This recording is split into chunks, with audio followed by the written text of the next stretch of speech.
Fala, povo de Deus, primeiro dia da nossa série, um caminho ainda mais excelente. 1 Coríntios, capítulo 1, e hoje nós vamos começar a mergulhar nesta carta de Paulo, amém? Uma das cartas mais famosas do apóstolo Paulo, e nós aprenderemos sobre um caminho ainda mais excelente para seguirmos. Que caminho é esse? O que envolve isso? O que eu tenho que fazer? Para onde eu vou? Como irei? Você vai ter que ficar comigo aqui até o fim dessa série para descobrir do que nós estamos falando. Amém? Mas hoje, 1 Coríntios capítulo 1, versículo 1, o apóstolo Paulo começa falando: Paulo, chamado para ser apóstolo de Cristo, Jesus, pela vontade de Deus, e o irmão Sóstenes. Então, quem está escrevendo isso, na verdade, é Paulo e Sóstenes. Amém? Olha aí, algo que ninguém nunca fala. Inclusive, eu comecei o vídeo sem falar isso. Versículo 2. Para a igreja de Deus, que está em Corinto.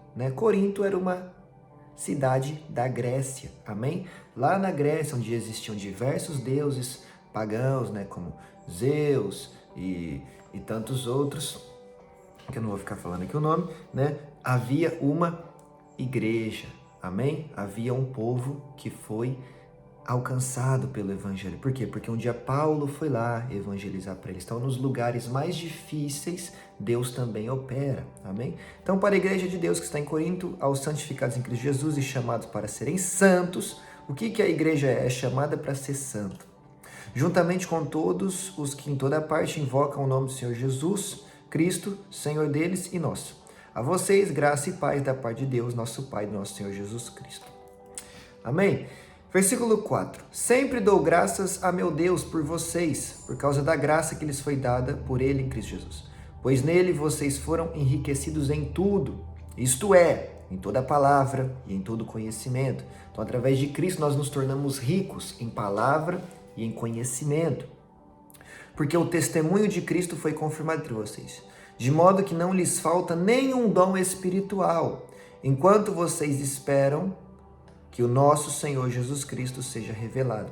Então a igreja de Corinto tinha todos os dons espirituais. Quais são os dons espirituais? Nós vamos ver lá na frente, amém? Vai ter capítulos para falar apenas disso, mas o fato é, a igreja de Corinto tinha todos os dons espirituais. A igreja de Corinto é pós-Cristo. Cristo já subiu aos céus e elas detêm todos os dons. Então, se essa igreja detinha todos os dons, nós também podemos deter todos os dons até a vinda do nosso Senhor Jesus Cristo, até Cristo ser revelado. Ou seja, os dons são até a volta de Jesus. Amém? Versículo 8. Ele, que é em Cristo, os manterá firmes até o fim, de modo que vocês serão irrepreensíveis no dia do nosso Senhor Jesus Cristo. Fiel é Deus, o qual os chamou à comunhão com o seu Filho Jesus Cristo, nosso Senhor. Então, o próprio Deus vai nos manter firmes até o dia da vinda de Jesus, para que naquele dia sejamos irrepreensíveis. Por que sejamos irrepreensíveis? Porque hoje Jesus é o nosso advogado fiel, como diz ali na carta de 1 João, porém ele virá como justo juiz, amém? Como diz em Tiago, se eu não me engano. Então hoje ele é advogado fiel, mas ele virá como justo juiz, e na presença do justo juiz nós precisamos ser encontrados irrepreensíveis, para não sofrermos a ira eterna de Deus, mas possamos entrar no seu descanso eterno, no céu de glória. Amém? E Deus, que é fiel, nos ajudará. Por quê? Porque ele prometeu que estaria conosco todos os dias até a consumação dos séculos, e assim ele o fará. Agora vai falar de divisão dentro das igrejas. Será que acontece isso hoje? Irmãos, em nome do nosso Senhor Jesus Cristo, suplico a todos vocês que concordem uns com os outros no que falam, ou seja, unidade, união, para que não haja divisões entre vocês. Antes, que todos estejam unidos em um só pensamento, em um só parecer. Meus irmãos, fui informado por alguns da casa de Chloe de que há divisões entre vocês. Com isso, quero dizer que uns afirmam, eu sou de Paulo, e outros eu sou de Apolo, e outros eu sou de Pedro, e outros eu sou de Cristo. Acaso Cristo está dividido? Foi Paulo crucificado em favor de vocês? Foram vocês batizados em nome de Paulo? Dou graças a Deus por não ter batizado nenhum de vocês, exceto Crispo e Gaio, de modo que ninguém pode dizer que foi batizado em meu nome. Batizei também os da casa de Estéfanas, Além destes, não me lembro se batizei alguém mais. Pois Cristo não me enviou para batizar, mas para pregar o evangelho, não porém com palavras de sabedoria humana, para que a cruz de Cristo não seja esvaziada. Então calma. Paulo está falando, tem um problema aí no meio de vocês. Qual é? Vocês estão divididos. Vocês não têm um único modo de pensar, vocês não têm um único modo de viver, vocês não têm um único modo de encarar as coisas, vocês não têm uma única visão na sua igreja. Uns falam, eu sou de Apolo, outros falam, eu sou de Pedro, outros falam, eu sou de Paulo. E aí? Pedro que morreu por vocês, Paulo que morreu por vocês, Apolo que morreu por vocês. Quando vocês descem as águas, por acaso eu falo, eu te batizo em nome do apóstolo Paulo? Não. Quem morreu por você foi Cristo, quem ressuscitou por você foi Cristo. Quando você é batizado, você é batizado no nome do Pai, do Filho e do Espírito Santo. Você é salvo por crer em Cristo. Então é tudo Cristo. Então na igreja de Cristo não pode haver divisão. Mas hoje em dia nós vemos muito isso. Ah, eu gosto do pastor fulano. Ah, eu gosto do ciclano. Então a gente não anda junto, então a gente não é amigo, então você não vai para o mesmo céu que eu, então você tem que se arrepender, porque essa pessoa é herege, essa pessoa é isso, essa pessoa é aquilo. E existem páginas de fofoca gospel que só serve para postar falando mal de um pastor, só serve para postar falando mal de uma missionária. E isso vai causando divisão na igreja. Isso é um desserviço para o reino de Deus. Isso é algo que vai contra a palavra de Deus. Nós já falamos muito aqui sobre unidade e união. Mas a igreja de Cristo hoje em dia, em muitos lugares, não generalizando, mas em muitos lugares está dividida. Por quê? Porque um é de Paulo, o outro é de Pedro e os dois não querem andar um com o outro, os dois não querem aceitar que Deus usa as duas pessoas e querem causar briga, e querem causar rixa, e você entra na internet, existe pessoas criando brigas entre pastores que muitas vezes são amigos. Por quê? Porque querem criar fã-clube, querem criar panelinha, querem criar timezinho. Dentro da igreja não existe isso. Dentro da igreja nós somos tudo farinha do mesmo saco. Filho de Deus, carente da graça. Ninguém merece morar no céu, mas nós vamos. Por quê? Porque Cristo nos alcançou. Cristo! E não outro, e não mais ninguém. Então chega de divisão. Eu vou te ensinar uma coisa, tá? Que Deus me ensinou um dia. Pare de falar mal de quem você não gosta. Você pode até não gostar, mas não fala mal, não critica, não leva para frente a fofoca, não leva para frente o falar mal. A maledicência é um pecado. Maledicência é um pecado. Maledicência é falar mal dos outros. Tá? Existe um pastor muito famoso, que não é dos que mais me agrada me ouvir. Não é. E pronto. Só que eu tinha o costume de falar mal desse pastor. Até que um dia o Espírito Santo me disse, pare de falar mal dele. Porque quem levantou ele fui eu, quem usa ele sou eu. E outra coisa, se você não gosta, não precisa ficar criticando, só deixa de seguir. Eu falava mal e segui o camarada. Quantas pessoas não tem hoje assim? Sabe o que eu fiz? Deixei de seguir, não acompanho mais, vira e mexe aparece alguma coisinha, porque é muito famoso, mas tá tudo bem. Eu já não falo mais, eu já não criei mais algo ruim no meu coração contra essa pessoa. Quando aparece para mim, eu até ouço e a maioria das vezes é até bênção para minha vida, entendeu? Mas por quê? Porque eu tive que decidir parar de falar mal, eu tive que decidir parar com essa divisão, eu tive que decidir parar de seguir para não alimentar algo ruim. Amém? Tá entendendo? Então, se preciso for, deixe de seguir. Se preciso for, deixe de ouvir. Se preciso for, até mesmo procure outro lugar para você congregar. Mas não adianta ficar em um lugar criando rixa, criando briga, criando divisão, criando panelinha. Isso não é de Deus. O reino de Deus anda em unidade e união.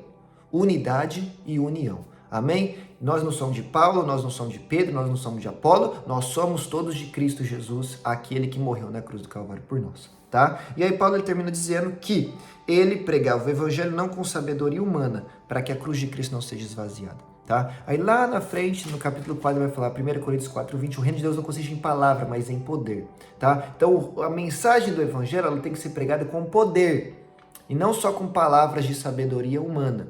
Porque quando a gente sobe no altar, quando a gente vai às ruas e só destila sabedoria humana, a gente está esvaziando a cruz de Cristo, segundo o que Paulo está falando aqui.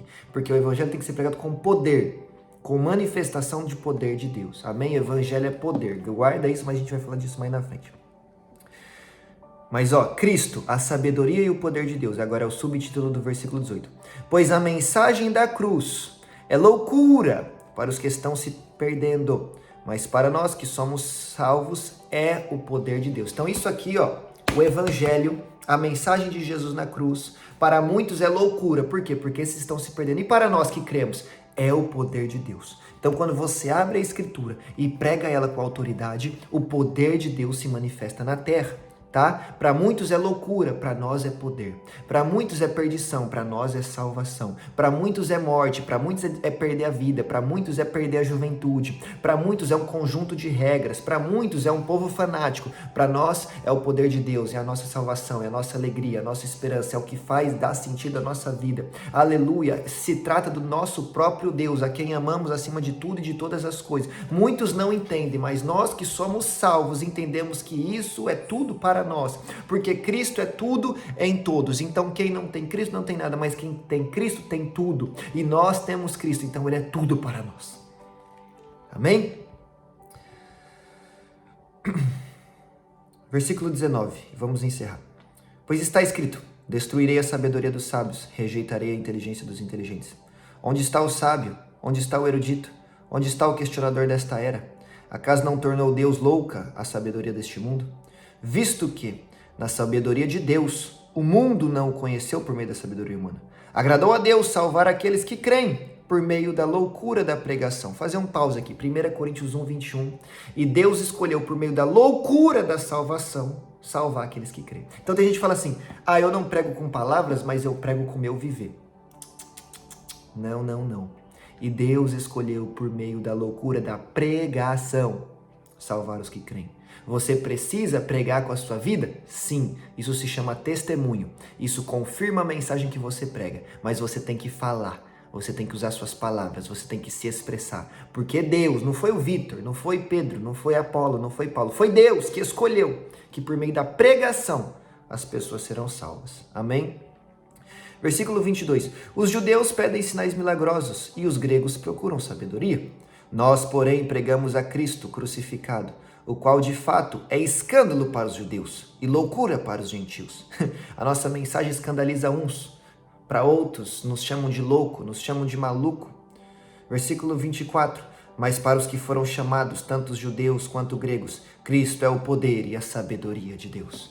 Uns se escandalizam, outros acham que é loucura, mas os que são salvos entendem que Cristo é poder, que Cristo é a sabedoria. Fora de Cristo não há poder nenhum, fora de Cristo não há sabedoria nenhuma. Entenda uma coisa, infelizmente, meu irmão, nem todos crerão. Nem todos irão responder ao chamado de Cristo. Mas nós temos que fazer a nossa parte, que é anunciar a Cristo. Quer nos achem louco, quer nos achem fanático, quer se escandalizem conosco, nós temos que fazer a nossa parte. Esses dias eu vi uma foto de um rapaz com um cartaz na rua, nesse cartaz está escrito, Jesus está voltando, e você tem o direito de não acreditar, mas eu tenho a responsabilidade de te avisar. Cada um tem o direito de crer no que crê ou não crê. Deus instituiu sim ao livre-arbítrio. Mas eu e você temos a responsabilidade, temos a obrigação, temos o chamado de anunciar a Cristo e a sua vinda. Amém? Então nem todos crerão, mas isso não cabe a você. A você cabe fazer a sua parte, que é pregar o evangelho com muito poder e autoridade do céu.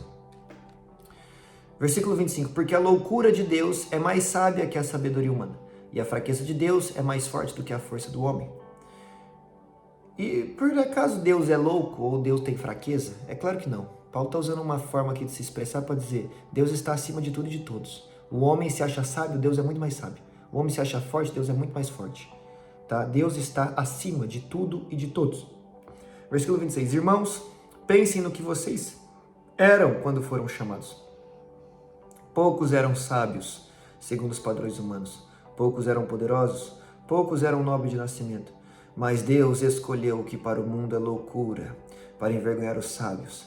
Escolheu para o que o mundo é fraqueza, para envergonhar o que é forte. Ele escolheu o que para o mundo é insignificante, desprezado e o que nada é, para reduzir a nada o que é, a fim de que ninguém se vanglorie diante dele.